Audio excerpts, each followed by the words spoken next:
So what? You're just giving up on Thanksgiving? After 30 years? Just like that? My brother Todd's voice crackled through the phone, sharp with accusation rather than concern. I stared at my hands. They didn't look like mine anymore. Swollen knuckles, fingers that wouldn't straighten all the way. The diagnosis was still fresh. Rheumatoid arthritis, aggressive onset. At 52, I'd become a stranger in my own body. I'm not giving up, I said, trying to keep my voice steady. I physically can't do it this year. The doctor said, Yeah. Some excuse about your hands. Mom managed Christmas dinner the year she had pneumonia, remember? But whatever, Diane, do what you want. The call ended before I could respond.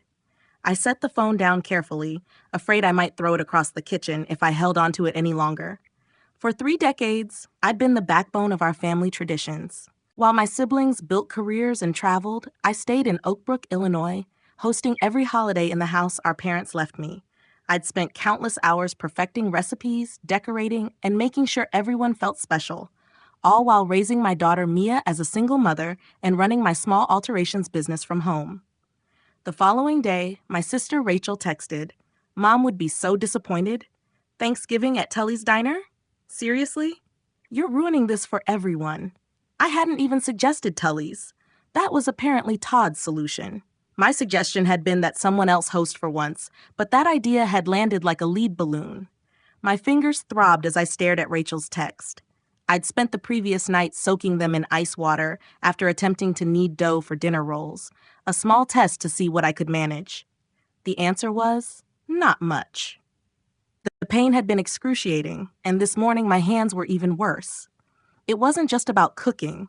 It was about carrying heavy platters, maneuvering hot pans, standing for hours. Things I'd taken for granted my entire adult life. The arthritis had appeared suddenly 3 months ago, progressing with alarming speed.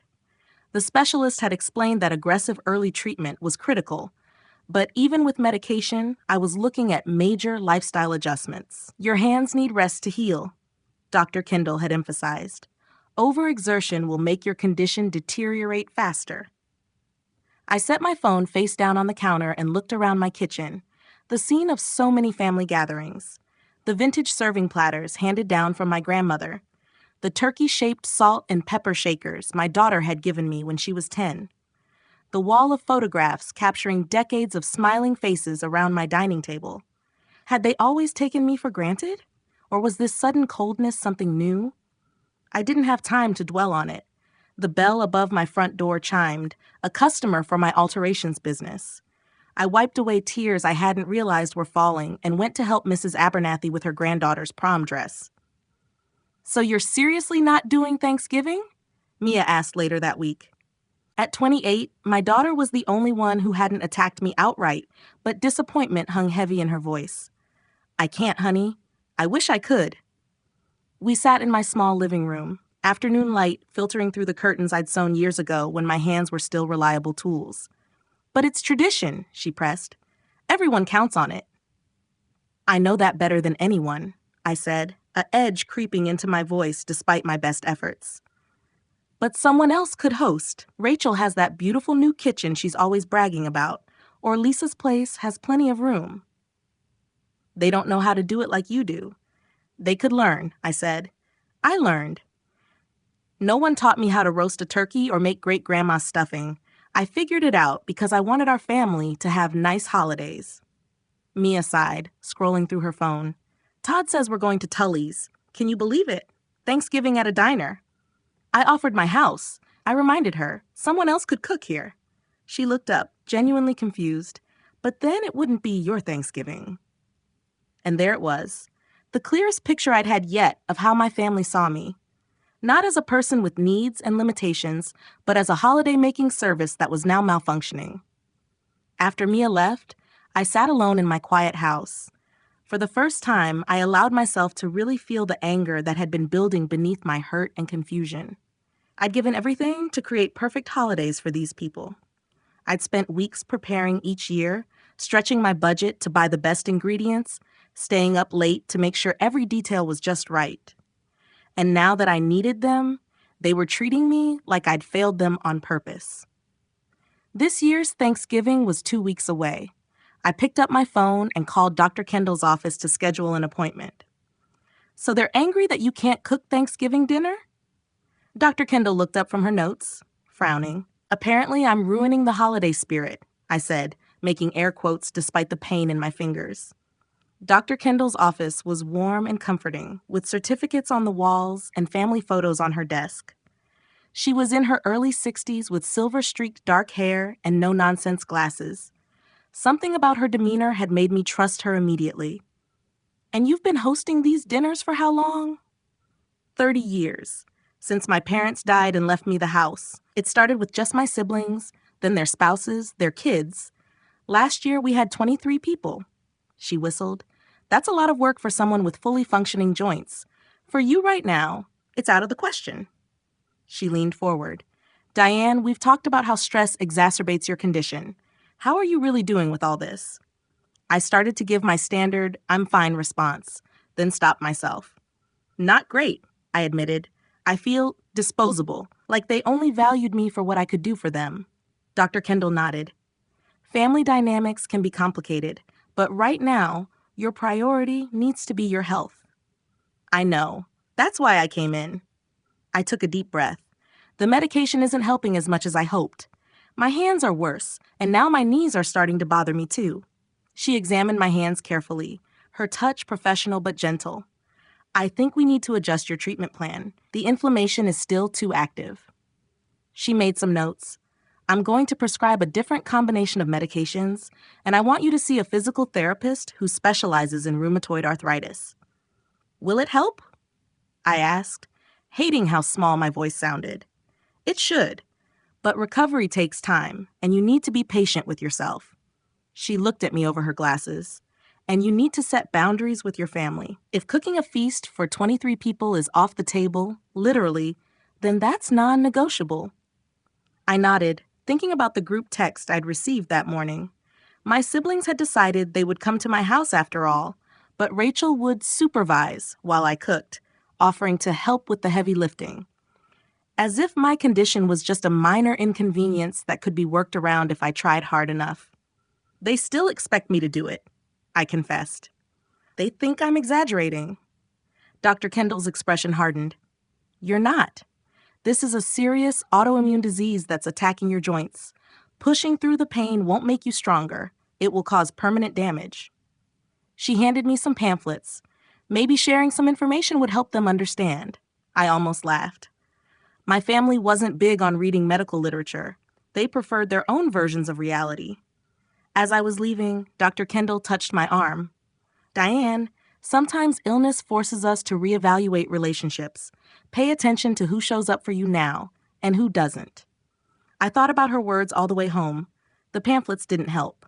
Neither did the articles I emailed, the photos of my swollen hands, or my increasingly desperate attempts to explain that this wasn't about unwillingness, but inability. Stop being so dramatic, Rachel texted. Mom cooked through worse. We'll all pitch in, Lisa promised, though she'd never pitched in before despite my many requests over the years. Just tell us what to buy and we'll handle the groceries, Todd offered, as if that solved everything. Only my niece Jessica, Rachel's daughter, seemed to understand. Now, in medical school, she called me directly. They're being ridiculous, Aunt Diane, she said. I tried explaining RA to Mom, but she doesn't want to hear it. Is there anything I can do to help? Her kindness nearly broke me. Just knowing someone believes me helps more than you know. The Sunday before Thanksgiving, I made one last attempt at a family Zoom call. Everyone looked annoyed before I even started speaking. I've been thinking about this a lot, I began carefully. I love our family traditions, but this year needs to be different. The doctor says... We know what the doctor says, Todd interrupted, but it's one day, Diane, one important day.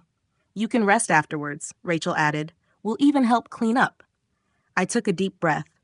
That's not how this works. It's not about one day of cooking. It's about permanent joint damage. So what's your solution? Lisa asked.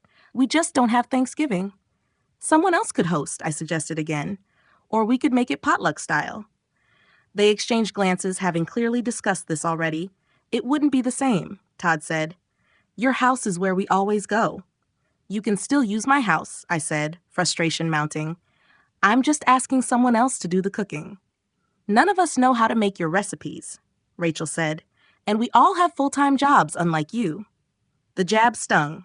My alterations business might not make as much as Rachel's corporate salary, but I'd supported myself and Mia with it for decades. Fine, I said, suddenly tired of fighting. Come at 2 on Thursday. We'll figure something out. After the call ended, I sat motionless, a cold realization washing over me. Not once, not a single time, had any of them asked how I was feeling or what they could do to make things easier for me. Their only concern was maintaining their comfortable tradition, regardless of the cost to me. For 30 years, I'd centered my life around their needs and preferences. I'd rearranged furniture to accommodate Todd's growing family, spent extra on organic turkey because Lisa claimed to taste the difference, and made separate gluten-free sides when Rachel decided wheat was the enemy, despite her eating bread at every other meal of the year. I'd listened to their problems, celebrated their successes, and been the steady presence they could always count on. And now that I needed the smallest consideration in return, they couldn't be bothered. Something inside me shifted. It wasn't a dramatic moment. No shouting or throwing things. Just a quiet, firm decision forming in my mind. I picked up my phone and opened my contacts, scrolling past my family members to a name I hadn't called in too long. Eleanor West, my college roommate who'd moved to Oak Brook last year. We'd had coffee a few times, but hadn't connected as much as we'd promised to. She'd invited me to her book club, but I'd always been too busy with family obligations to attend. Diane? Eleanor answered, sounding pleasantly surprised. How are you? Not great, actually, I said, honesty flowing easily. I could use a friend right now. Are you free for coffee tomorrow? Eleanor listened without interrupting as I explained everything over coffee at Magnolia Cafe, a place I'd driven past 100 times but never entered. That's horrible, she said when I finished. They're treating you like a holiday vending machine, not a person. I laughed despite myself. That's exactly how it feels. Eleanor was as vibrant as I remembered from college, now with silver hair cut in a stylish bob and bright blue glasses that matched her eyes. Retired from teaching, she filled her days with book clubs, volunteer work, and her watercolor painting. So what are you going to do? She asked. I don't know, I admitted. Part of me wants to just go along with it to keep the peace. But Dr. Kendall was clear about what would happen if I pushed myself too hard. Eleanor stirred her latte thoughtfully. You know, our book club is having a Thanksgiving potluck on Thursday. Nothing fancy. Everyone brings whatever they want, no pressure. You'd be welcome to join us. I blinked in surprise. On Thanksgiving Day? She nodded. Most of us have complicated family situations or live far from relatives. We've created our own little tradition. The idea was tempting, frighteningly so. My family would never forgive me. Maybe they don't deserve forgiveness right now, Eleanor said gently. Maybe it's time they learned that you're more than what you can do for them. I thought about how easily they'd dismissed my pain, how quickly they'd made my health crisis about their inconvenience. I'll think about it, I promised. That night, I couldn't sleep. My hands throbbed and my mind raced with possibilities and fears. Around 2 a.m., I got up and went to my sewing room, where a half-finished quilt lay abandoned from before my diagnosis. I couldn't work on it now, but I ran my sensitive fingertips over the fabric squares. Pieces of Mia's baby clothes, my mother's favorite dress, fabric from the first curtains I'd made for this house. Each square represented a piece of my life, sewn together with care and intention. I'd always thought of my role in the family the same way, binding everyone together through holidays and traditions. But a quilt goes two ways. It offers warmth to others, yes, but it also receives care. Gentle washing, proper storage, occasional mending. My family had accepted my care without offering any in return, and now the threads were starting to fray. By morning, I'd made my decision. I called Mia first, hoping she at least would understand. You're not doing Thanksgiving at all? She repeated, sounding bewildered. I'm going to a friend's potluck, I explained. I can bring something simple that won't hurt my hands. You're welcome to come with me. The silence stretched long enough that I checked to make sure the call hadn't dropped. Mom, everyone's counting on being at your house. They've already made plans. I know, but I've been very clear about my limitations. No one listened. So you're just abandoning the family on Thanksgiving? Her voice cracked. Because your hands hurt? The dismissive way she minimized my condition felt like a slap. This isn't about sore hands, Mia. This is about a serious medical condition and the fact that no one in this family seems to care how it's affecting me. That's not fair, she protested. We care. We just also care about tradition. A tradition that depends entirely on my labor, I pointed out. When did I become nothing but a cook and hostess to all of you? That's not how we see you, she insisted, but her tone lacked conviction. It's exactly how you're treating me. I softened my voice. Honey, I'm not doing this to hurt anyone. I'm doing it because I need to take care of myself for once. The invitation to join me stands. After we hung up, I sent a simple message to the family group chat. My doctor has advised against hosting Thanksgiving this year due to my health. I won't be able to have everyone at my house after all. I hope you all have a wonderful holiday wherever you choose to celebrate. The responses were immediate and predictable. You can't be serious. Todd. After all we've done for you? Rachel. What are we supposed to do now? Lisa. I turned off notifications and took a long, hot shower, letting the warm water soothe my aching joints. For the first time in weeks, I felt something close to peace. The decision was made. Whatever happened next was up to them. The day before Thanksgiving, I baked a simple apple crisp for Eleanor's potluck, using pre-cut apples from the grocery store and taking frequent breaks to rest my hands. The house felt unusually quiet without the typical pre-holiday chaos. My phone had been largely silent, too. After the initial outraged responses, my siblings had apparently decided to freeze me out. Only Jessica had texted to say she understood and would try to talk sense into her mother. Mia called late in the afternoon. So you're really going through with this? She asked without preamble. Yes, I said simply. How are you doing? Everyone's upset. Uncle Todd reserved a private room at Tully's Diner. Aunt Rachel says it's going to be depressing. I'm sorry they're disappointed, I said, meaning it. Change is hard. Mom, her voice softened. Are you sure this is just about your hands? Because it feels like you're punishing everyone. I considered how to explain. It started with my hands, but it's become about something else too. About realizing that I've spent 30 years putting everyone else's needs first without expecting anything in return. About wondering why no one thought to ask if I was okay or how they could help, or whether I needed support beyond just help with the heavy lifting. I asked if you were okay, she said defensively. You did, I acknowledged. Once, and then you immediately pivoted to how my condition was affecting the holiday plans. She was quiet for a moment. I didn't realize how it seemed. I know, I sighed. I'm not angry, Mia. I'm just done pretending I don't matter. You matter to me, she said in a small voice. Then show me, not just with words. After we hung up, I wrapped the apple crisp and set it on the counter, ready for tomorrow. Then I went to my bedroom and opened my closet, pushing past the practical, forgettable clothes I usually wore to find the blue dress I'd bought years ago but never had occasion to wear. Tomorrow seemed like the right time. Thanksgiving morning dawned clear and cold. I woke without an alarm for the first time in decades on this holiday, made myself a cup of coffee, and watched the sunrise from my back porch, wrapped in a thick blanket. No turkey to stuff, no potatoes to peel, no table to set for 23 people. I felt a momentary pang of guilt, quickly replaced by relief. My hands were having a good day. The new medication was starting to help, and I intended to keep it that way. Around 10, the doorbell rang. I wasn't expecting anyone, and briefly considered not answering, but curiosity got the better of me. Mia stood on the porch, shifting nervously from foot to foot. Hi, she said. Can I come in? I stepped aside, confused but hopeful. She carried a small gift bag and seemed to have something important to say. I've been thinking about our conversation, she began once we were seated in the living room, about how no one asks how you're doing or what you need. I nodded, waiting. I realized you're right. I have been selfish, taking you for granted. She handed me the bag. This isn't much, but it's a start. Inside was a pair of compression gloves designed for arthritis sufferers, along with a gift certificate for a massage therapy clinic that specialized in chronic pain. I did some research, she explained. These are supposed to help with the pain and stiffness. Unexpected tears pricked my eyes. Thank you. This is thoughtful. There's something else, she continued. I'm not going to Tully's. I want to come with you to your friend's potluck, if that's still okay.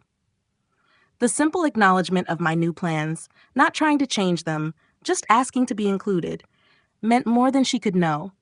I'd love that, I said, squeezing her hand. Eleanor's book club potluck was held in her bright, art-filled apartment.